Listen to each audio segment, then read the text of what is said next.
Well, folks, welcome back. I hope you had a nice break and thought of good thoughts, and now you're ready for the second part of the show today.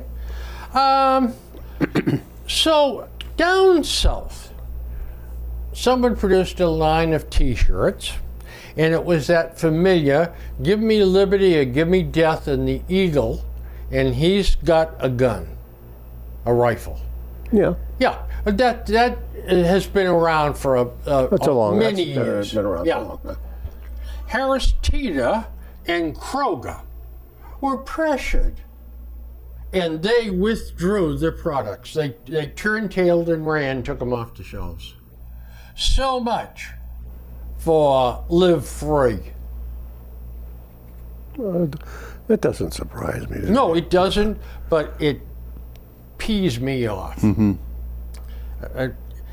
But it's okay for the left to scream all sorts of obscene epithets at conservatives. Yep. Oh, yeah. That's fine. Well, you know what?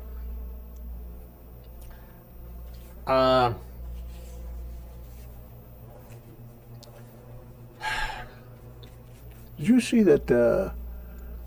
This has been around. This news came out a couple of weeks ago that the present situation with Russia, that the Russians may quit the space station.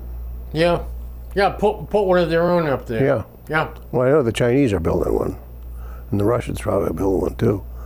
I don't know about what's going to happen with that. I'm kind of suspicious that Russia, we gave them some more credit than they deserved on some of their technologies. Don't forget, when they were shuffling astronauts back and forth, they were using some pretty old technology doing it. Now, I think they're going to have a job on their hands to build their own. The Russians developed very powerful rockets. Yes, they did. However, sophisticated? No. So the controls are what's going to take them down. Well, you see what's happening with their tanks. Yeah, oh yeah. And also their battle plans and their commanders don't have a clue as far as wartime tactics are concerned. They're not deep thinkers. No. They're old TO&E and order of command. The Germans suffered from that in World War II and World War I, and they are set in their levels.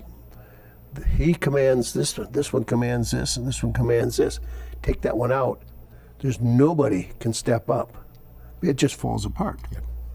Because they don't teach their people to take over and take over positions of leadership and take over command on anything. Because you have to think. That's right. And they don't want you thinking. And they do not want you thinking. Nope. And they do not want you making a decision. The big communist in the sky makes the decision. That's because you could be a threat to them. At some Absolutely. point. When you start thinking for yourself and taking action on your own, they are threatened by it. So it's the nature of the beast. I think they're going to have some problems with that. I just wonder what the tension is in the space station itself right now.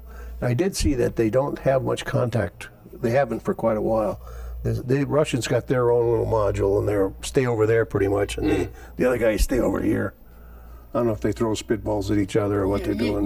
Which really doesn't make for a smoother, although nothing's happened, so No. maybe they've risen above it. It could be. I wonder if we learn to speak Russian or if they learn to speak English. A good point. But I kind of doubt we learn to speak Russian. We're not. That's tough language. It is. And I was I had a friend who was in Army intelligence, but not Army, I'm sorry, Air Force. Okay. Same kind of deal that you were in, Yep. same kind of deal we've talked about. Right. He was assigned Germany, and they sent him to school to learn Russian. Oh my God. Smart guy, high IQ guy. And he picked up the German language also, but he learned Russian. And his job was to do nothing but listen to radio transmissions of aircraft along the Czech-German Czech, Yeah. the Czech-German border. Yep. What we used to call the 5-click zone. And he said, I couldn't talk or anything. I just listened. And he said, it was amazing, the things we used to do. And I said, like what? Well, he says, you know the AWACS? Yeah. The radar planes. Yeah. Fly them. He says, we'd have a F-16 underneath. So there's just one blip on the radar yeah. screen, and we'd be running right along the border, and then vroom, right into Czechoslovakia. We'd go in 100, 125 miles, vroom, right back out again and go underneath. He said many times they never even saw it. Because, and they would do that to find out where the holes in their radar Yeah. was. Exactly. But he said the most fun though, was to listen to the Russians. Did you see that? No, what? Big something, and they, you on the vodka again, you damn fool. And, Yeah, and he says, they are very, very crude and very foul in their language. Oh, yeah. And the women are worse than the men. He said, but to listen to them, try to figure out what we were doing to them. He said, all you could do is just sit there and laugh. Because we're recording everything. He said, so the Russians are not always on top of their game, as the Ukrainians are pointing out. And by the way, do you have any further thoughts on that whole thing, how that's going, and what eventually is going to come out of it? I see Russia into another Afghanistan. Remember when they were in Afghanistan and went on, and then finally they just... In Chechnya, the same thing. They're just going to give up. Yeah. I think because you cannot take a country, any country, let's use Ukraine, you cannot take over that country with the size of the military that even Russia's got. Because you would have to have a military presence, every little town, every little street, every place. Because as soon as you're not looking, somebody's going to toss a stick of dynamite in your car or blow up your whatever. Head. Yeah, oh yeah, or shoot you. There's a lot of weapons there. It's not like they confiscated everybody's. Well, not only that, but we're sending in more too. More, yeah. I mean, it's everywhere. Yeah. You can't defend yourself that way. At some point in time, don't the Russians have to declare victory and pull out? Yeah, Yeah. that's exactly right. But they don't want to do that because they can't, they don't want to lose face. That's exactly what I was going to say. They have to save face now, and I really believe. I don't know why. I just watching the situation. Given a choice again, they wouldn't have done it. Oh, I know that. Yeah. They didn't expect this. They expected to walk in. 2 weeks later, Ukraine says, "All right, we give up." Yep. You got that land. You got that. You got They didn't that expect province. and they didn't expect that the supply lines was going to break down. You know what's really going to be interesting now? Winter's coming. Well, it is. The other surprise, Dwayne, and I would even argue the biggest surprise, they never, ever figured on NATO No, being stand up. totally united. That's right, because they were so fragmented and so weak and so a non-entity, they didn't expect that NATO was going to step up. Yep. Yeah, that's right. That's right. That's another thing. That's a given. I think if they had a choice, Oh, would've knowing won. what they know now, yeah, exactly. Putin would have been wise to say, Yeah. I think maybe another month's vacation with my 3 girlfriends is more in order than this. Yeah. Yeah. And now he's in hiding. Yeah. Oh, yeah. Yeah. He's not taking any chances. I think there's probably more than one person that would like to have a clean shot at him. Oh, yeah. There's even some Russians that would like to get That's rid of what I him. mean, Russians, yeah. You know, we were speaking Russian in intelligence. They encouraged foreign languages. And if you were going to stay, you had to go to a foreign language. If you're going to go into a second cycle over 3 or 4 years. And so we had one guy in the office. He was going in, I think it was about 5 years or so in already, so he had to go pick a language at this point. And we had Scott Ungst, he was from Pennsylvania, a trickster. You never wanted to trust him. He would pull a, well, the other guy's name was Jordan. And he was not in the office that day. He's out doing a case someplace. Columbus, that's where the main office for our group was, called and said, Jordan's got to pick a language school. And we don't know yet. We didn't get back to him. So Honk says, he wants Swahili. The secretary down in Columbus says, Swahili? Yeah, that's all he talks about. He wants Swahili. And she says, that's what he wants. That's what I'll put down for him. And it went about 3 or 4 weeks and something come back to Jordan and something about your school for Swahili is set someplace where they're going. He says, Swahili, what the hell is this? And so Columbus says, well, you picked it. We already got you assigned a seat and everything. You know, of course, Onksie's sitting over there going, you know, I don't know how they got that. Devil must have made somebody do it. Swahili, for Christ's sake. He got out of it, though. Oh, yeah.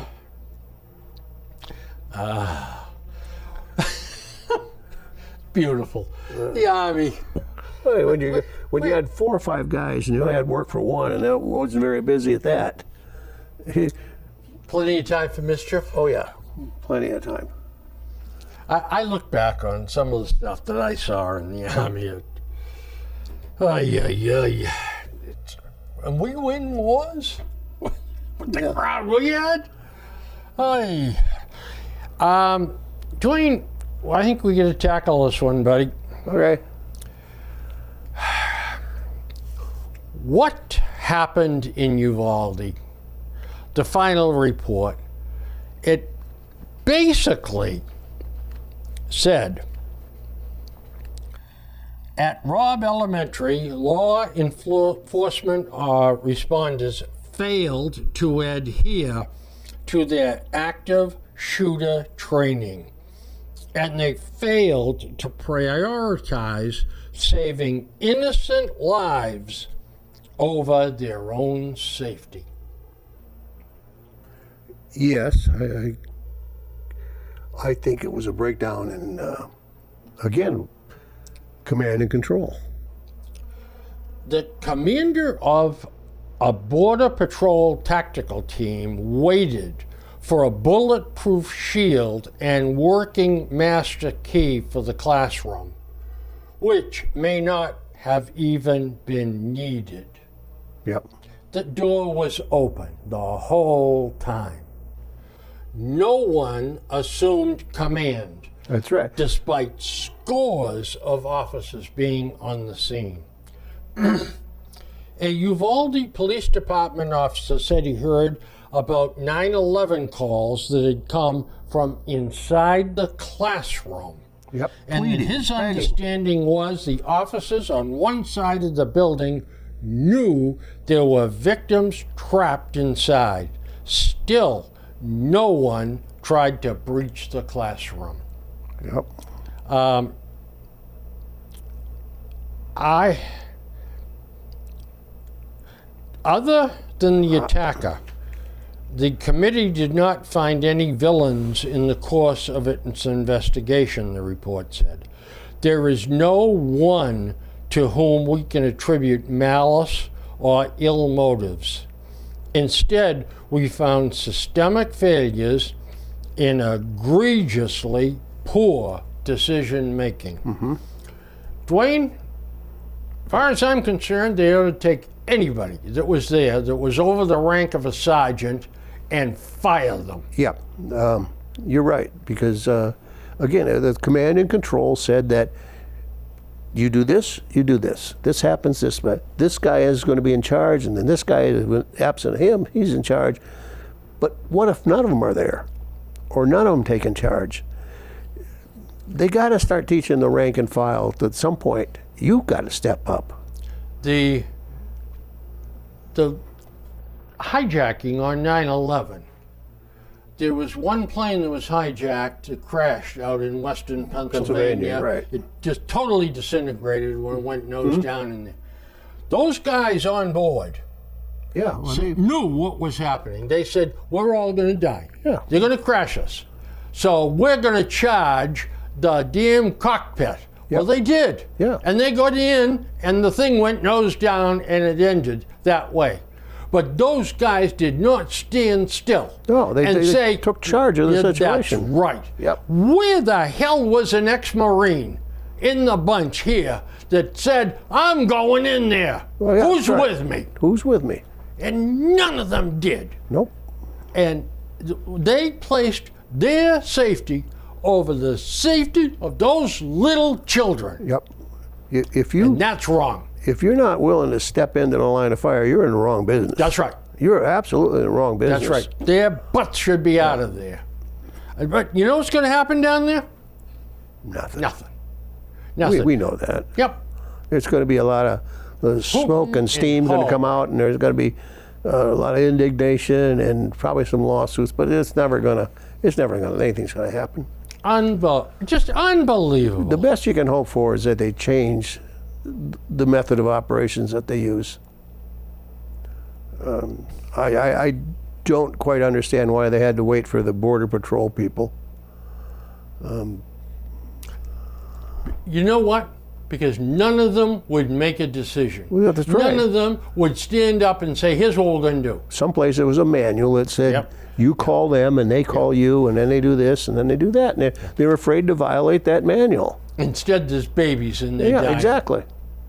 Yeah. Those guys ought to be really proud of themselves, every one of them. It's like, now this was a very serious, and some of the other things are serious too. You remember when the big hurricane came to Louisiana there? Yeah. And they finally got that admiral to go down there, and he got off the plane and he saw this sea of equipment and trucks and cars and supplies and everything. Well, what's that doing there? Well, so-and-so hasn't signed off on it yet. He gave a expletive and said, get that crap out of here now. I don't give a damn who signed off. Go sign off for it.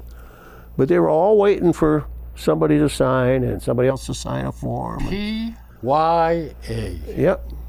That's what it was. Yep. I am disgusted with law enforcement over this. Oh, everybody is. I don't. Well, our president? Does he know this happened? No. No, I didn't think so. And the rest of his bunch, no. By the way, this is almost like a non-story, okay? Lawsuit on the books about overtime at the Boston Public Library. I didn't. The Globe. That must come out of the Herald. It did. Okay. So they discovered that people were working late and putting in for a full 8-hour shift. Mm-hmm. Oh, but they only worked an hour and a half, got the job done, and wrote 8 on their time slip Yep. and left. Gee, what a shocker. So, in watching what was going on, library custodial manager Mike Durfee noted that a custodian had brought a female companion in to work with him. Research. Oh, research. Well, she was a big reader, was she? Yeah. Oh, well, that takes care of that. I also noticed that the worker left his midnight to 8 shift at 1:30. Well, anyway, What do they do during the night there? sweep the floor, wax the floor, Maintenance type stuff. empty the waste baskets. So, Durfee said the mayor told him, he complained to the mayor about it, and the mayor said that he had to resign or be fired, that he was too honest about the overtime practice. Don't rock the boat.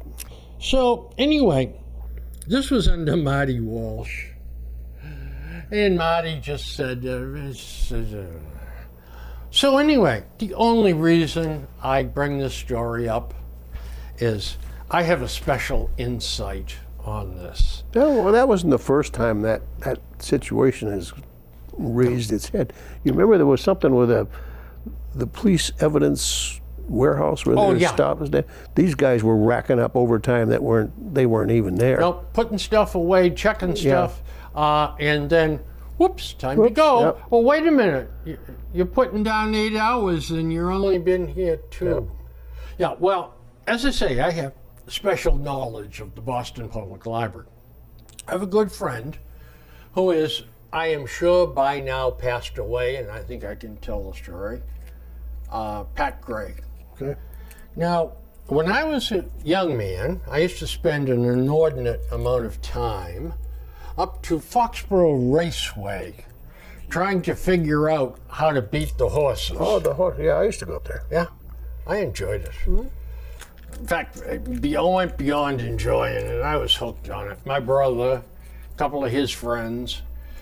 Anyway, so Pat Gray was one of the cashiers in the clubhouse on the top level, and I'd talk to him a lot. He was a hot ticket. He was he'd always shortchange you and then look at you and say, yes? Give me the rest of it, you clown. Oh, you want it all? And he'd give you. But I'd watch him.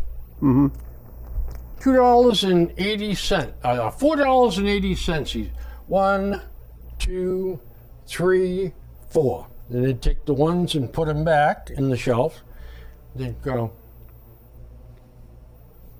And the person would say, don't I have some change coming? Oh, yeah. Then it's like, oh, yeah.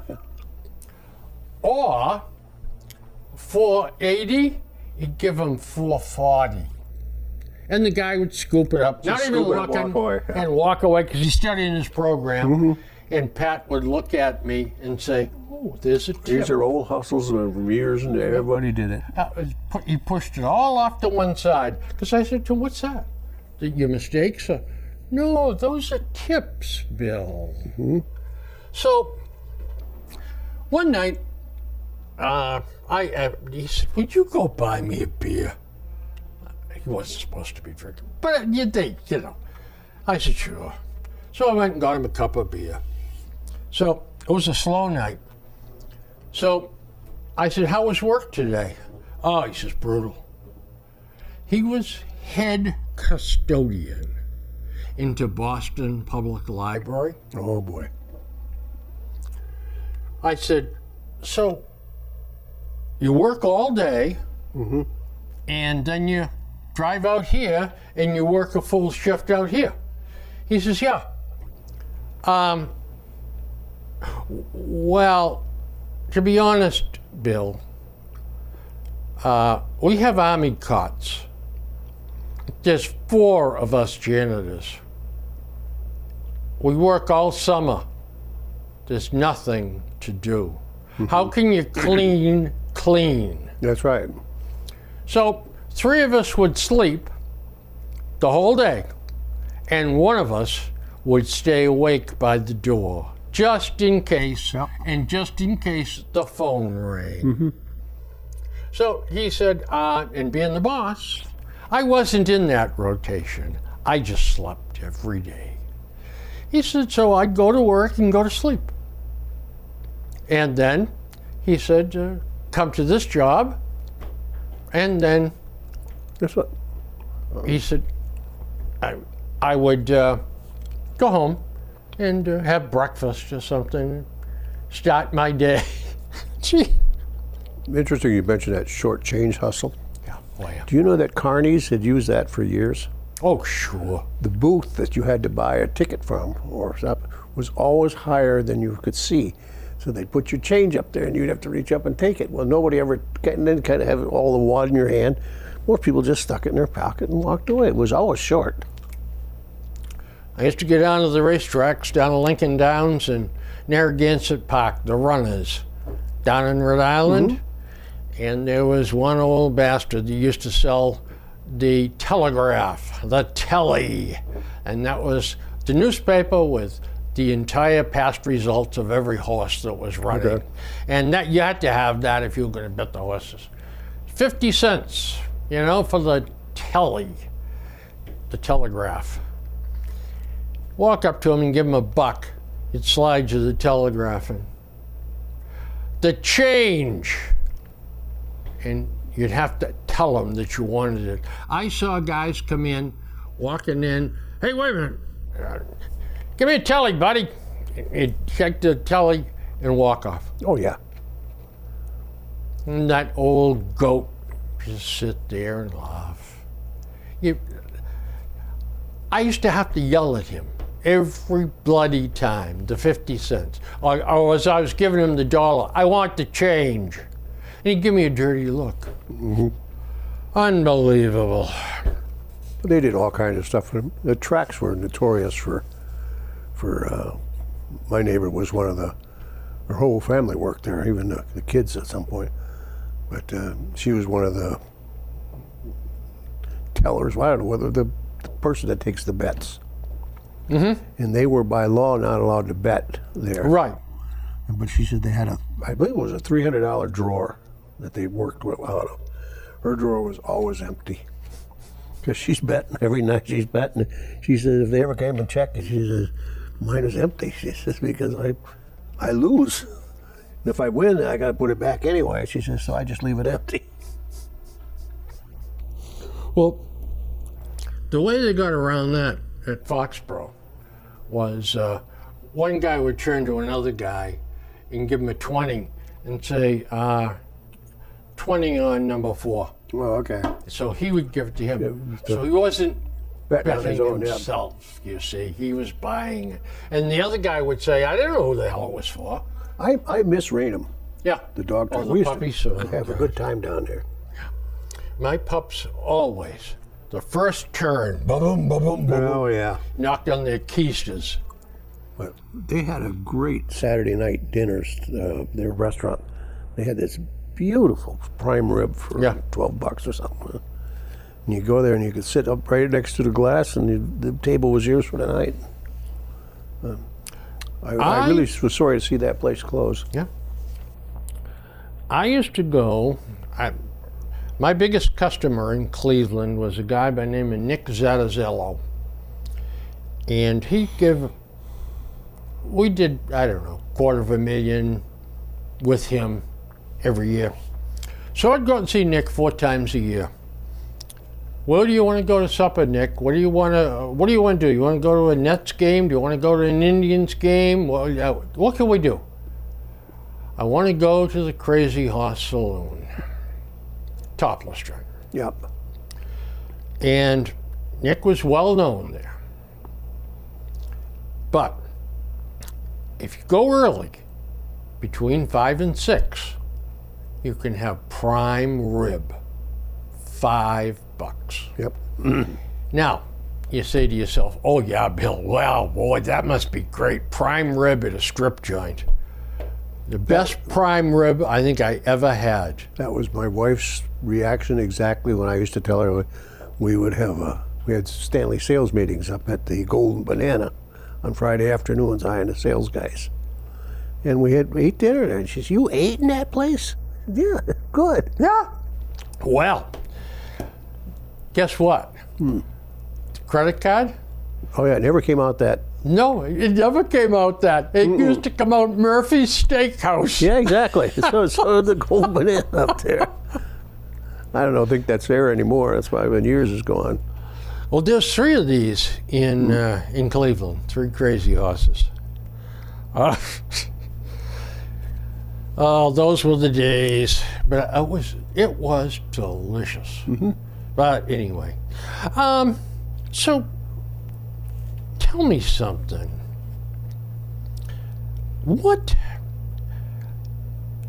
seem to be having a lot of conflict in Boston at the target schools, at the Harvard, and some of the other universities about the ethnicity of the people that are admitted. And it's the Asians are getting the short end of the stick. Absolutely. They score highest on the tests. Yep. They have the best report cards, and yet they get cut off at a certain level. That's right. Now, how is that right? Well, it's not right. That's why these groups are trying to change that. But you could take these schools that use a race-based admission system. They think that they're right, but they're wrong, because you can't bend the rules in this one and don't bend the rules here. The rules are rules. It goes for A. It goes to all A's. It goes for B's. It goes for all B's. You can't. They want to keep changing the rules as they go along. How can they possibly say we will not favor this group, will favor this group? How is that not discrimination against that group? It is. It is. It absolutely is. And yet, if a squawk ever comes, it's this group that yells discrimination. Yeah, And they listen to this group. that's right. And yet, the Asians, you look at their achievements, and Yep. they go right to the top of the class. Now, in America, Do you know why? Motivation. They're not inherently probably smarter than anybody. They're just motivated, disciplined. I think also they have very strong, disciplined parents. Yes, that's what they do. Who say, It's, now ex- see this. it's expected that you're going to get good grades. If you're going to be, if they teach 100 points, you're going to learn 100 points. You're not going to go there and learn 60 and fool around for the other 40. That's expected. They're very disciplined. Yep. But they are forever getting the short end of the stick in Boston. And when 50% of them exceed the testing norms, but the school says, well, we'll only accept 20% of you folks. How the hell is that fair? And they rationalize it by saying this group over here cannot get up to their threshold. They're not smart enough. Oh, no, they don't say that. No, they say they're deprived. They're deprived. The school systems they go to are terrible. They don't have parents that care. They're not taught at home. They get all of these things against them, so we have to help them. So we take it away from the Somebody else. That's rightful right. ones and plunk it down over here. But you got to ask yourself too: when does that ever stop? Exactly. When is enough? Enough is enough. And then you say, well, we want to build more schools. Oh, no, we don't want to do that. No. We want to be able to send the kids to private school. No. Education is actually treated like a commodity. When you see the fact that we don't, you're reading this all the time now, we don't have enough doctors. Mm-hmm. Why the hell don't you let more kids go into medical school then? For every one that got in, 6 of them got turned down. You say, well, so build a bigger lecture hall, build a bigger school, do something. They're not going to do that. They don't want a flux of doctors coming out, graduating, and all of a sudden doctors are now not busy.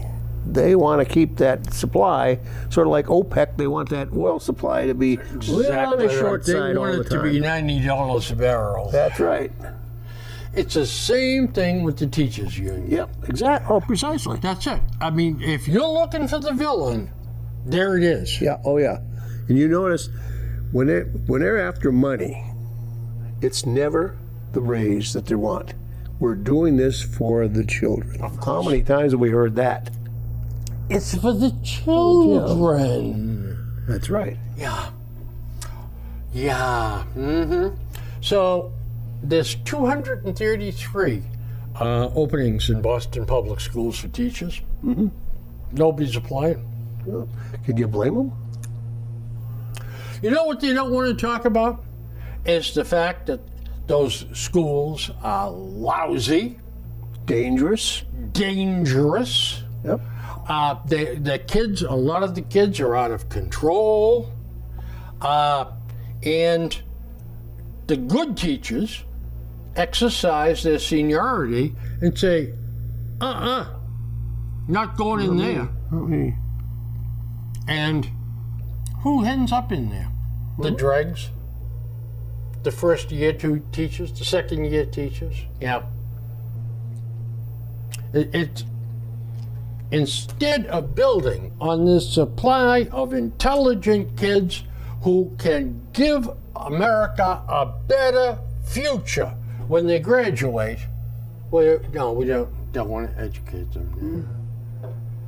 I don't know. My wife gave up teaching because Ohio gave her a permanent teaching certificate. No. That's it. You're done. You don't have to further education. Nothing. Here's your permanent certificate. She looked at the school system. Says, I'm not going in there. I don't feel safe doing that. And she'd have been right too. I wouldn't let her. But I know 2 teachers. I know more than that, but I have talked to 2 teachers. Both of them retired. And they have told me flat out what the problems are. And I have said, come on the show. Let's talk about education. Come on my show, and Dwayne and I will, we won't embarrass you. No, you tell us the questions you want to answer. I suspect And they might you know have been a what? little reluctant. They don't dare. Yeah. Because they're afraid of the teachers' union and what the teachers are going to come after them screaming about. Yeah. So they just said, I can't do it. I cannot do it. I won't do it. Yeah. It's just. I not know worth, what you- It's not worth it to them. That's right. Yeah. Yeah. She will be harassed till time immemorial. It'll be like Mayor Wu and the people out in front of her house in with front the of her house, placards yeah. yelling and screaming, banging pots. Well,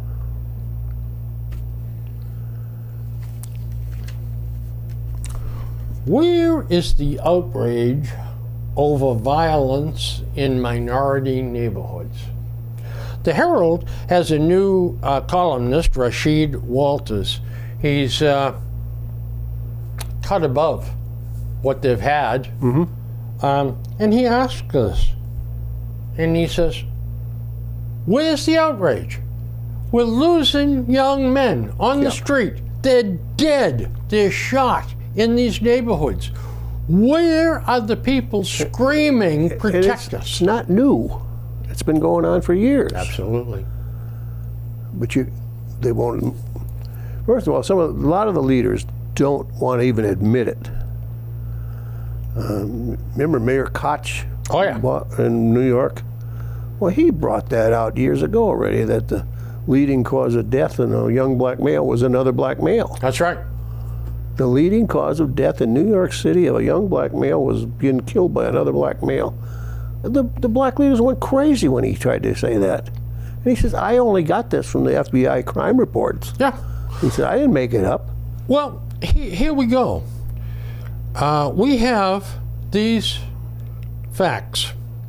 Between 1980 and 2008, blacks accounted for 52.4% of the perpetrators, killers, and 47.4% of blacks were victims of homicide. So 52.4 were killers, 47.4% died, despite the fact that only 13% of our population is black.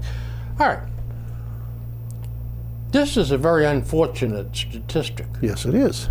But it is true. And if you don't recognize it, Acknowledge it. acknowledge it, you can't change it. No. Because the people that are in position to do something pretend it's not there. Dwayne, it's like you driving down the street and you got a squeaky wheel in the back of your car. And all of a sudden it seizes up and it's a wheel bearing and the tire catches on fire. Well, you heard it for how long? Yeah, that's and right. you chose not to tell anybody about it. And you chose not to bring it down to Kevin Roach. Yep. Yeah. So who the hell's fault is it? You don't dare. You don't dare point like that. Not today. I mean, this. And by the way, I'm sorry, I got some more statistics too. From 2010 to 2020, African Americans made up 52% of the murder victims and 38% of murder offenders in the top category of perpetrators, whatever the hell that means. Well, my numbers have not changed.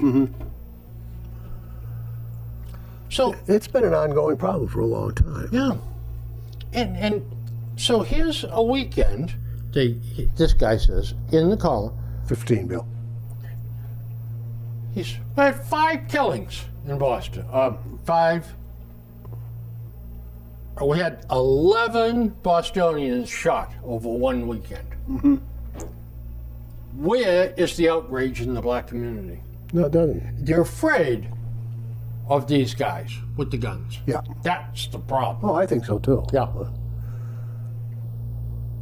They're afraid if they dropped a dime and the cops said Never. it was Dwayne that gave us the tip, that Dwayne wouldn't be living. Yep, that's right. And they will not accept some of the leaders won't accept some of the remedies. You remember when they had to stop and search? Yep. Stop and frisk. Stop and frisk, I guess it was. The rate went down. So immediately then, you had the Reverend Rivers of the world totally upset. They're stopping young black men and searching them. Well, that's right, because they're getting weapons off them. What do you want? Well, Do you want to stop that and let the crime rate go back up, or the murder rate go back up, or do you want to? It's like our Senator Warren, Grammy Warren. Look, you can't stop and frisk them. They're children. They're our children. Yeah. What are you doing? You're stigmatizing them. Okay, that's great. And then in the next breath, she wants kids starting at age 16 to be taught about politics so that when they're 18, they understand politics and can intelligently vote. Well, if the scientists say the human brain is still forming at the age of 16 and 18, yet we want them to have those guns. Yeah. Oh, yeah. But we want them to vote. Yeah. Don't frisk them, though. No, They'll become stigmatized. and I see now they want to raise the age where if you kill somebody and it had been, like 14 and went to 16, you couldn't be put up for murder one, then to 18, 20. Now one of them, somebody wants 24. They should not be allowed to vote till 24 then. That's right. Well, they should. 24 is ridiculous. It's ridiculous is right. That's I mean, and so is allowing 16-year-olds of any race or creed or of any ethnic background. 16 is not an appropriate age for voting. Voting is important. Of course not. And for her to muddy the waters with nonsense like that, she should be impeached. Unbelievable. She is such a piece of work, though. Her and her puppy dog. Yeah. I see she took the leash off him let him go to Ukraine, or to Taiwan. Dwayne, BU Pro Bowl player, wide receiver, Demarius Thomas died last year at the age of 33. He was stage 2 of chronic traumatic encephalopathy. Do we have to look again at tackle football? I don't know. No, I don't know, but I don't. Look, it's a great Pro sport, level, and I enjoy it. I think tackle football might be inappropriate in some places in the little kids. Yeah. And there are places like Texas, they still encourage, little toddlers out there to knock the hell out of each other. I don't think that's right. I think they're too susceptible to damage. But I don't know about high school. I don't know. I don't know what the dangers of it is. I think there's danger. I should say that, but it's my grandkids. I don't have any control over them, Yeah. But they're both hockey players, and There's danger there too. yeah. Oh God, 10. The youngest one just, I don't know the medical term. He broke the bone under the kneecap. Okay. At the Patella? It's underneath the cracked thing. He's got it's a removable cast, but he's been there for 4 to 6 weeks now with that. But that could have been crippling injury. Could have done that on the sidewalk though. Yeah, that's true too. But they're both really into the hockey, and as long as they keep the headshots out of hockey. yeah. The charging and the high sticking. But I love football. I think it is the best sport to watch. Mm-hmm. I Absolutely. think I think it's almost perfect. Mm-hmm. I prefer it over basketball. Yep. I like hockey a lot, and I love watching a good baseball game. It's like a beautiful picture being painted. You're sitting back and having a cold brew, and but football is, to me, is the #1 spectator sport. But I think it's fraught with danger. I really do. I guess I shouldn't complain too much about the hockey injuries to the boys, because my granddaughter, who was the oldest, was a soccer player, and she's had more broken bones than the boys have. From shin bone cracked to broken toes to... Oh boy, huh?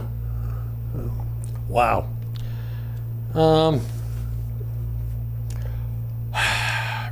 I saved the best for last. Okay.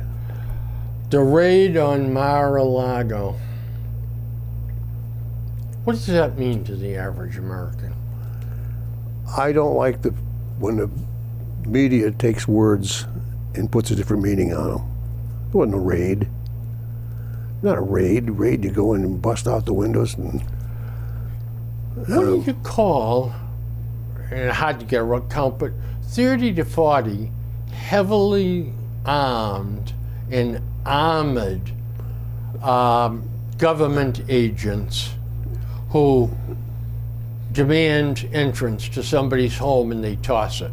Well, if you got a search warrant, that's our legal system. Yeah. And that's what it is. I don't see conspiracies like this. Starting with the last election, that's the most ridiculous damn thing in the world. You cannot have a conspiracy with a whole millions of people involved. It just doesn't work. It's an excuse. But as far as coming here, if there was reason, and there should be, we don't know what happened there. If they actually found documents, CSI, that could have gotten you shot or executed in different circumstances. If that was in possession, somebody should be in prison. You can't make excuses for that. They didn't have CSI when I was there. Yeah. We had something called crypto. It was the same encoded messages. But that is serious. I mean, that's like having who the undercover agents are at the CIA, a list of them. Yep. If you got possession of that and you're not to have it, I don't care who the hell you are. Do you find it curious that this happens 60 or 70 days before the midterm elections? I don't see any content. You don't feel that? No, not particularly about when the head of the FBI was appointed by Trump. Yeah, I understand that, but the Attorney General of the United States was blocked in his attempt to become a Supreme Court justice by the Republicans. You don't think he's a little PO'd about that still? No, I just don't see I don't buy into the conspiracy stuff, quite frankly. No, but I buy into the politics. The politics is there. Yeah. Politics is always going to be there, but if anybody at all is using politics, whether it be the president, vice president, the congressman, to further their agenda, they should never see the light of day again. Do you find it curious that Biden says, I have no knowledge of this? No, he does. He said he didn't. Yeah, I know, but what's he going to say? Well, I would think that he would be honest, or try to be honest. Yeah, and that is silly, isn't it? That's kind of silly. Any president from Reagan on, for Christ's sake, honest? All right, so if he knew about it, he's lying. Well, yeah, they all lie. Okay, all right. That's part of being a politician. If we accept that, yeah, we accept he that. knew about it, and for some reason or another, he's denying it. All right, so isn't there a bigger problem in that they held this fact away from the president and never briefed him on what was going to happen? That would be dereliction of duty at some point. So, but I don't believe that he didn't know. But so he's lying. He would lie in a case like that. Unbelievable.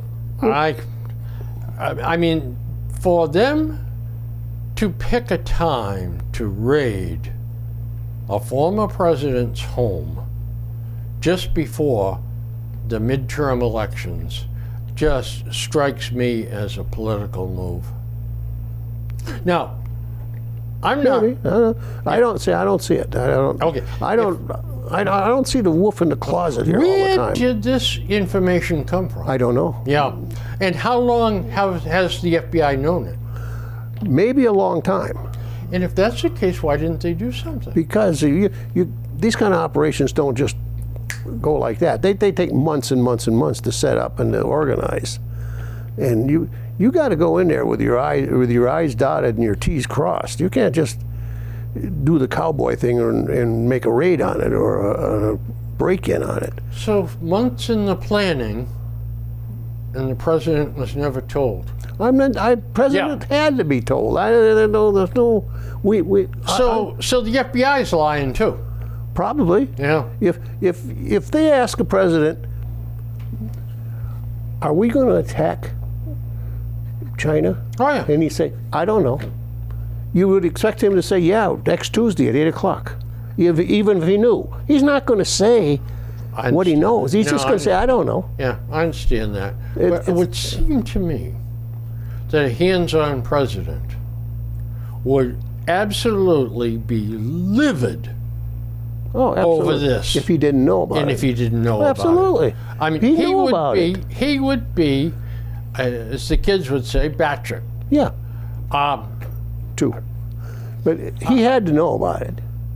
But the fact that he said, I didn't know about it, to me is not a big deal, because that's just a normal answer that he doesn't want to get involved in at this point. There's too many things that we don't know. Yeah.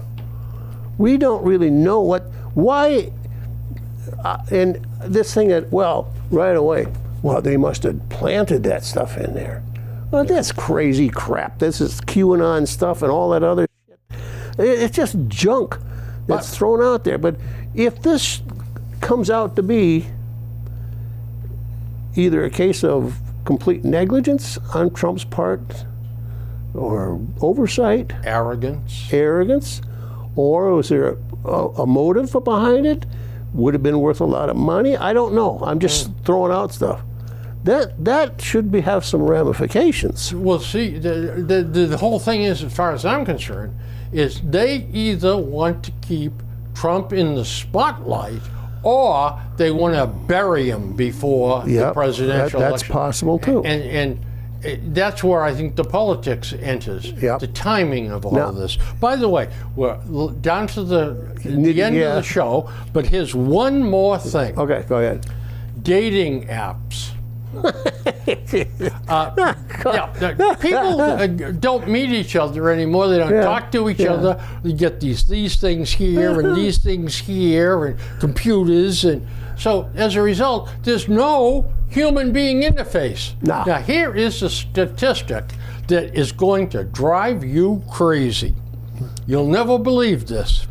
A recent study by the Marriage Foundation found couples who met online was 6 times more likely to get divorced. No kidding. No kidding. In the first 3 years of their marriage than those who met in college or through family and friends. That's right. What a startling. Look at the size of this article, and that was the nut that was in it. We've lost the ability to. Well, you and I haven't. No, but we communicate like crazy here. Kids don't communicate anymore. Oh, I know. Well, listen, folks. It has been grand spending time with you. I hope you've enjoyed every single second of it, and you're going to come back in a couple of weeks for more. Yeah, I may tell you about an act of kindness that happened to us. Okay. Next time. An act of kindness. Yep. I shall make a note of it. Right now. I was impressed. All right. Sounds good. Okay. Very good. Hey, folks, have a good couple of weeks. Pray for rain. Yep. And we'll see you. Not too much, though. Yeah. Let's not go crazy here. Nothing like 3 or 4 inches. Yeah. Not at once either. Yeah. Okay. Very good. You got to be specific. Make sure it's wet. That's right. That's it, folks. Good night.